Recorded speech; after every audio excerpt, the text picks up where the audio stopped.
મૂળીના ખાખરાળી ગામે ખનીજના કૂવામાં લોડર સાથે યુવાન ખાબક્યાની ઘટના સામે આવી છે. ચોટીલા પ્રાંત અધિકારી અને સુંદરગઢ ફાયર તેમજ રાજકોટ ફાયર ટીમ ઘટનાસ્થળે પહોંચી હતી. મૂળી પોલીસ પણ ઘટનાસ્થળે પહોંચી હતી. યુવક અને લોડર અને બહાર કાઢવાની કામગીરી તંત્ર દ્વારા હાથ ધરાઈ હતી. ઘટનાના પગલે આસપાસના ગ્રામજનોના ટોળા ઉમટી પડ્યા હતા. સુંદરગઢ જિલ્લાના મૂળી તાલુકાના ખાખરાળા ગામના સરકારી સર્વે નંબર 309 વાળી જમીનમાં નાયબ કલેક્ટર ચોટીલા એચ.ટી. મકવાણાની હાજરીમાં પ્રવીણભાઈ રામુભાઈ પહાકિયા રહે વગડિયાવાળાએ રૂબરૂ નિવેદન લખાવેલ, જેની હકીકત નીચે મુજબ છે. જેઓના ભત્રીજો અજયભાઈ કાનાભાઈ બહાકિયા ઉંમર વર્ષ 20 રહે તોડિયા હાલ રહે વગડિયાએ ખાખરાળાના સરકારી સર્વે નંબર વાળી જમીનમાં જે કૂવો આવેલો છે ત્યાં બાજુમાં પડેલ સેન્ડસ્ટોન અને ફાયર ક્લે ખનીજના ઢગલાઓ ભરવા વિઠ્ઠલભાઈ જાગાભાઈ અલગોતર રહે જામવાળી વાળાને કહેવાતી તારીખ 6/8/2025 ના રોજ બપોરના 2 વાગ્યાની આજુબાજુ આવ્યા હતા. સેન્ડસ્ટોન અને ફાયર ક્લે ભરતા લોડર સહિત તેમનો ભત્રીજો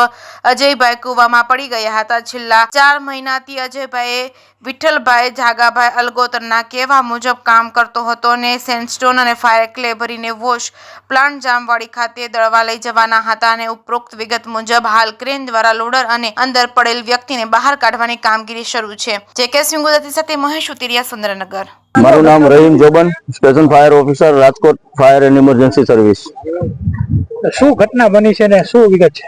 આ ચોટીલાના થાનના ખાખરેજી પાસે એક કોલસાની ખાણનો જે કૂવો છે એ કૂવાની અંદર એક લોડર પડી ગયેલ છે અને એના ડ્રાઈવર સહિત અંદર પડી ગયેલ છે.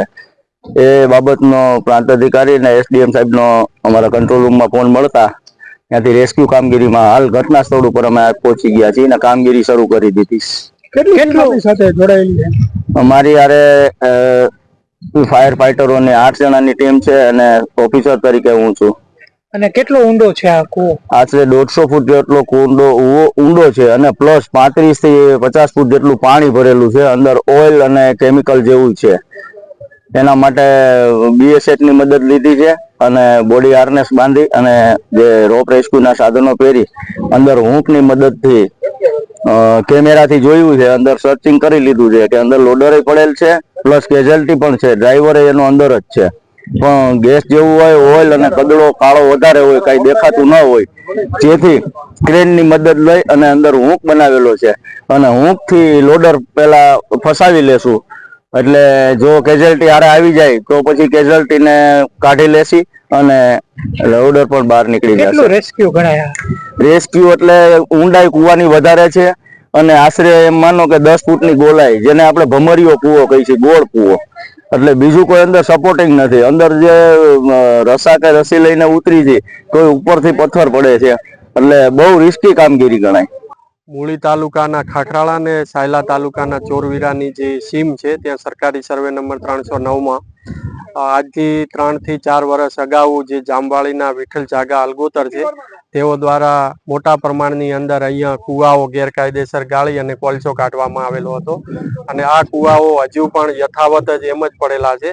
અને જે તે વખતે જે બીજી પણ અન્ય ખનીજો નીકળેલી જેની અંદર સેન્ડસ્ટોન છે અને ફાયર ક્લે છે, એ ફાયર ક્લેને ભરવા માટે ગઈકાલે એમનું લોડર અને ડ્રાઈવર છે એ ભરવા માટે મોકલેલ હતા અને આ ફાયર ક્લે એટલે કે જે ટીઓ છે એ ભરવા જતા જે બાજુની અંદર કૂવો આવેલો છે તો ડ્રાઈવર દ્વારા જે રિવર્સ લોડર લેતા એ કૂવાની અંદર લોડર અને ડ્રાઈવર બંને સાથે પડેલ છે અને જે અંદર જે કૂવાની અંદર છે 35 ફૂટ જેટલું પાણી પણ ભરાયેલું છે અને જે બોડી છે, ડેડ બોડી છે, એ સીધી લોડરની નીચે આવી ગયેલી છે તળિયે.